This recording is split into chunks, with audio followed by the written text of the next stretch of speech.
Hello, I am Dave Mack and welcome to my WCW 1995 TEW 2020 game, playing with the big boys.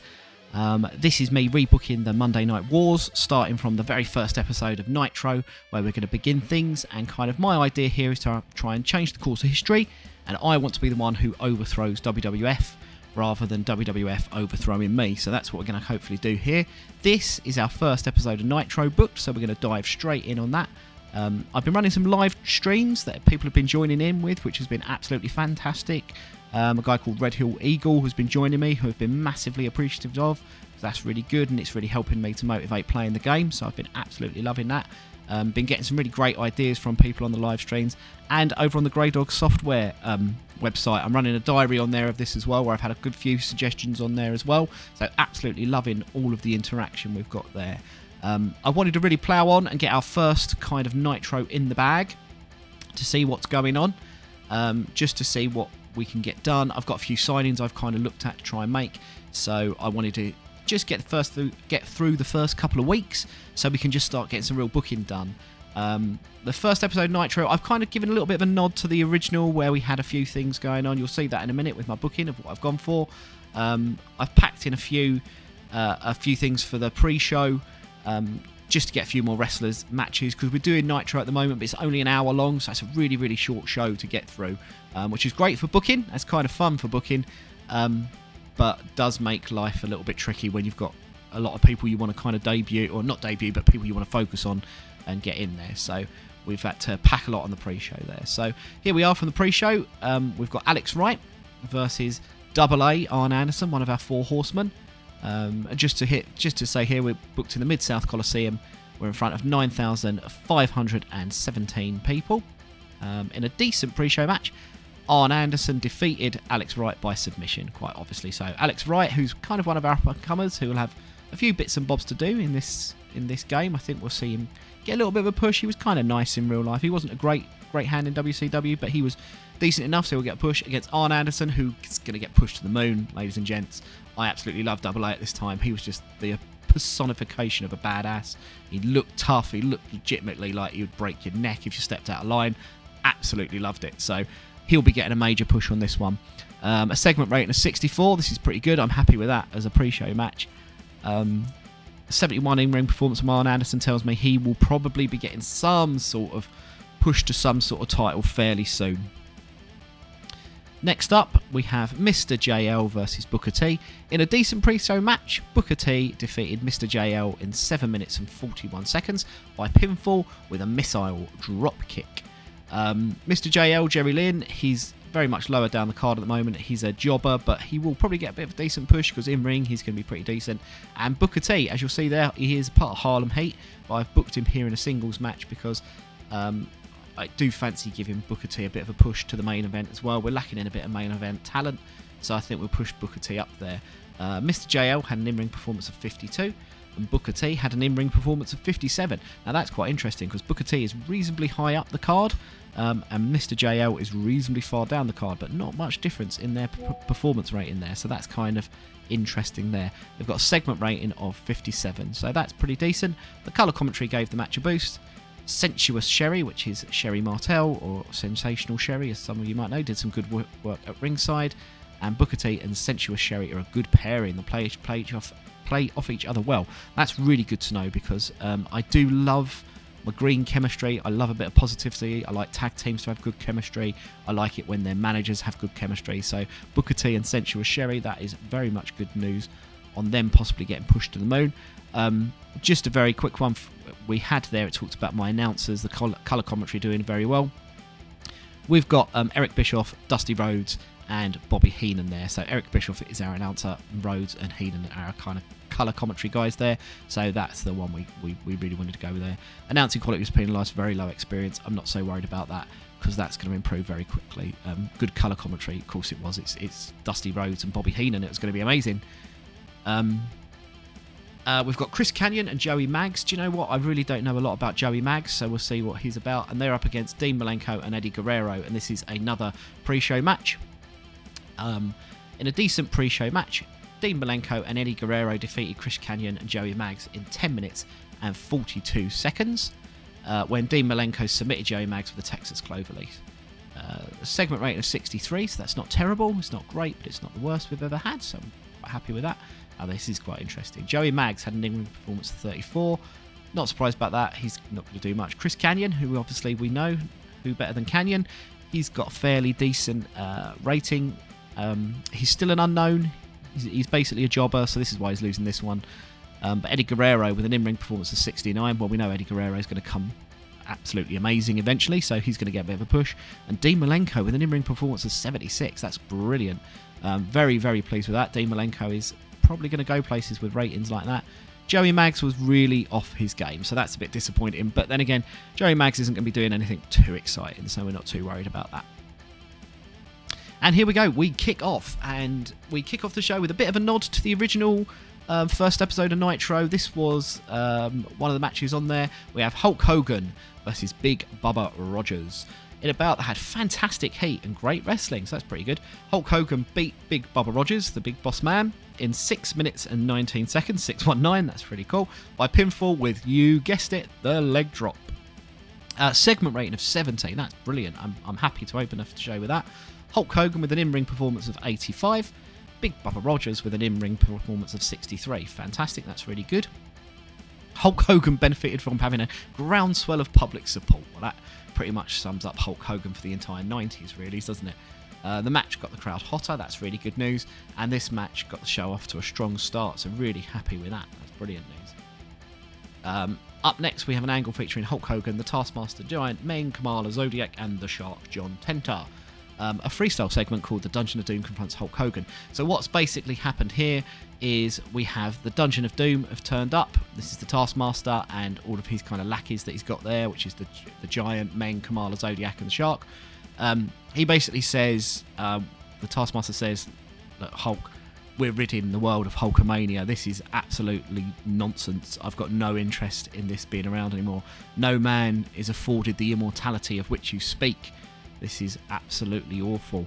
I'm going to expose you as the charlatan and the fraud that you are. You are a sinner. You are a terrible man, Hulk Hogan, basically. And he says that this is it. This is the end of Hulkamania. This is the beginning of the end. And I'm here. You've received this. You now believe it, because this is going to be over. So Hulk Hogan looking a little bit shocked after he gets celebrating. But you know what? He's kind of probably going to do all right with this. We've got Meng has debuted a Savage gimmick.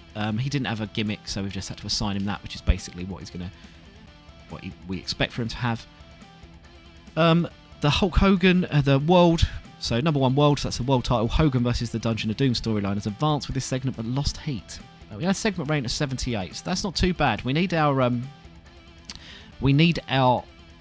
storylines to have 3 over 50 ratings, so although it's lost heat, I'm not too unhappy about that.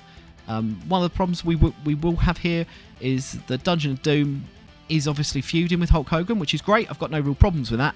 The only problem is the Dungeon of Doom doesn't have a lot of kind of main event level talent. The Taskmaster, Meng, Kamala, Zodiac, Shark, none of them are anywhere near it. The only one who is anywhere near Hogan's level is the Giant, which is kind of fine. The only problem is I don't want to just have one pay-per-view where we feed the Giant to Hulk Hogan and done and dusted, that's the end of this feud. So we're going to have to be a little bit more creative on how we can kind of keep this one going and what we can do with it. But that's all right. Hulk Hogan came across well, as you'd expect. The announcing quality lifted the segment. Lots of green, so we're happy with this. The colour commentary gave the segment a boost. Hulk Hogan with his groundswell and the angle got the crowd hotter, so that's kind of good. So I'm kind of happy with that. We're going to see where this goes. We'll keep on working with it and see where we go with that one. Up next, we have Randy Savage versus Brian Pillman. In a bout that had fantastic heat and great wrestling, as you would absolutely expect from these two, Randy Savage defeated Brian Pillman in 7 minutes and 38 seconds by pinfall, with a segment rating of 73. Randy Savage had an in-ring performance of 80, and Brian Pillman had an in-ring performance of 67. Not too bad. I would have slightly expected a little bit higher from Pillman. I thought it would be in the 70s, especially against someone like Savage, but I'm not too unhappy with that. I think I'm going to be pushing Brian Pillman quite a lot. We'll be pushing him up the card, so we'll see what goes on there. But overall, happy with that. This is the number 6 storyline, the madness of Macho Man. So we're going to have a little bit of a storyline about Macho Man going a bit crackers, as you'd expect. Randy Savage benefited from a groundswell of public support, so that's really good news. We've got a couple of our main eventers there who are kind of getting a lot of support there, so I'm really happy with that. That's going to make things a lot easier for booking. Then we have Disco Inferno versus the Giant. Bit of a squash match here because I just wanted to get the Giant in the ring. I wanted to get all of our main eventers on this card. Let's get that first Nitro, really hit him with a bang, you know, where the big boys play, all that kind of stuff. In about that had good heat and decent wrestling. The Giant defeated Disco Inferno in 5 minutes and 41 by pinfall with a big boot. Disco Inferno with an in-ring performance of 44. Who cares? Glenn Gilberto is not a very nice character in real life now, so I'm not particularly interested in booking him that strongly. And the Giant had an in-ring performance of 76 for a segment rating of 62. So we're kind of happy with that. I'm not too unhappy there. Next up, we have an angle featuring Brian Knobbs and Jerry Saggs. They basically come out and they cut a promo saying they want to win the tag team titles. This was to really get the tag team title storyline off the ground a little bit. We've got Bunkhouse Buck and Dick Slater are our current champions, who are managed by Colonel Parker. This is your real bog standard. The Nasty Boys come out sort of usual, laughing, we're going to win the titles sort of stuff. Nothing too exciting, but I just wanted to get them on the show and get that started. So a bit of a problem, the Nasty Boys aren't really ones for on-camera kind of stuff. They're all right, but a segment rating of 46 is going to be probably, I'd imagine, the low point for this entire show. The tag team title storyline has advanced with this segment, but lost heat. I'm not surprised there, because that's not particularly great. The announcing quality lifted the match, and the colour commentary gave it a decent boost. We're happy with that. And here we go, we're on to our main event. An hour-long show really does fly by super quick, doesn't it? In an exceptional match, as if it wouldn't be. Sting defeated Ric Flair in 11 minutes and 24 seconds when Ric Flair was disqualified when Arn Anderson ran in and attacked Sting. Sting makes defense number 4 of his WCW United States title. So what the premise here, before I go into my ratings, is they are having their match. Sting is basically got Flair on the ropes. Well, not on the ropes, he's beaten him, he's got him in the middle of the ring. The Scorpion Deathlock is locked in, and Arn Anderson comes in and attacks Sting before Ric Flair can tap out. We are not having the Nature Boy Ric Flair tapping out there. A segment rating of 81, absolutely splendid. More than happy with that as a main event. More of that, please. Sting had an in-ring performance of 78. I'm surprised we managed an 81 with that, so that's really good. I think Sting can go a little bit higher than this fairly soon, so we're going to keep pushing that. Ric Flair in-ring performance of 86, you absolute workhorse, of course it was. The US house that Flair built storyline has advanced with this segment and gained heat. Yeah, that's the name of the segment there. That's the name of the storyline there. Ric Flair's going to kind of be pushing this idea that WCW was created by him, and we're going to kind of go down that route with that as a storyline, so I'm quite interested in that. The match deserved better announcing. Yeah, I can kind of see that. These two are kind of real top-level stars, so I'm not surprised we're thinking they deserve better announcing than that. Ric Flair benefited from having a groundswell of public support. So yeah, we've got Flair, Hogan and Macho Man all with that groundswell of support. Really pleased with that. That's probably not the worst way it could have gone. And here we go, my goodness, what a way to end. An angle featuring Ric Flair, Arn Anderson, Sting and Lex Luger debuting on Nitro. Who would have thought it? We've got a freestyle angle called Lex Luger interrupts Flair and AA beating down Sting. So basically Flair and Anderson are beating down Sting in a ring.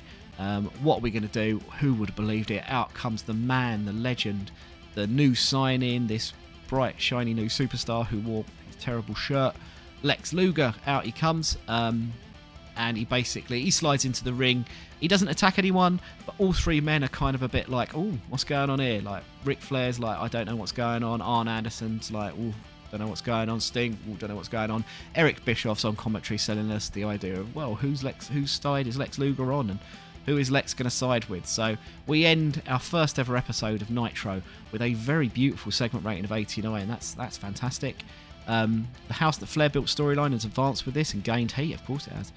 Ric Flair improvised well throughout the segment. Fantastic. Lex Luger really enjoyed the freedom to go off script and performed well. Lex Luger, well known for his ad-libbing and his off-script work. The segment deserved better announcing. We'll give Eric Bischoff a slap on the wrist for that, but we're not too worried about that. And Ric Flair benefited from a groundswell of public support.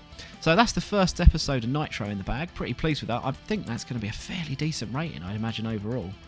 Yeah, so we've got an overall rating of 82 there. which is fairly good. That increased our popularity in 24 regions. Absolutely brilliant, I suppose. We had a couple of low points there where we had the Nasty Boys segment. That probably helped out for our actual main event. So yeah, really, really pleased with that. That's really fantastic. That's kind of how we wanted to start off with our first show. To get something with a bit of a bang. I wanted to use all of our big names on there, all of the big guns in our first ever episode of Nitro to get out there. So I'm pretty pleased with that. I've been set new goals. I've got loads of people with offers here. I'm going to try and I'm going to keep a lot of that under wraps for this one. I do my live streams where I kind of go through things that are going on in the background, so people I'm kind of making offers to and stuff like that. So I don't want to give too much away on here in case there's anyone that just enjoys watching just the booking side or just the shows. If anyone wants to watch more of the booking and things like that, please do join me on my live streams, which I'm trying to do every couple of days or so during the week. I'm not always on for ages, but I just like to go through, and obviously you can go back through the history of those and watch all of those. But otherwise, yeah, that's our first Nitro in the books. Let me know what you think. Let me know where you think there's any ideas might be going, where some of these storylines, obviously we've got Hulk Hogan and the Dungeon of Doom, where that'll end up going. We've got Macho Man, who's going a little bit crackers, perhaps. We're going to see where that goes. We've got the US title on Sting. That's kind of an issue I've got at the moment. I want to get the title off him. So if anyone's got any ideas on how I can go about doing that, I'd be really grateful. But otherwise, hopefully you've enjoyed this. If you have, please, any comments is absolutely always gratefully received. And do you know what? I absolutely love just pulling together the idea of everyone's hive mind for this kind of stuff. Anyone who wants to pitch ideas or come up with stuff I really like. As I say, I'm on here on live streams every now and then. I am on the Grey Dog Software website. There's going to be a diary running alongside this with some written results to go along with the videos. So if you want to jump in on those and have your opinion on that, that's absolutely fantastic as well. Otherwise, please do like this video and subscribe. And until next time, I will see you soon. Bye.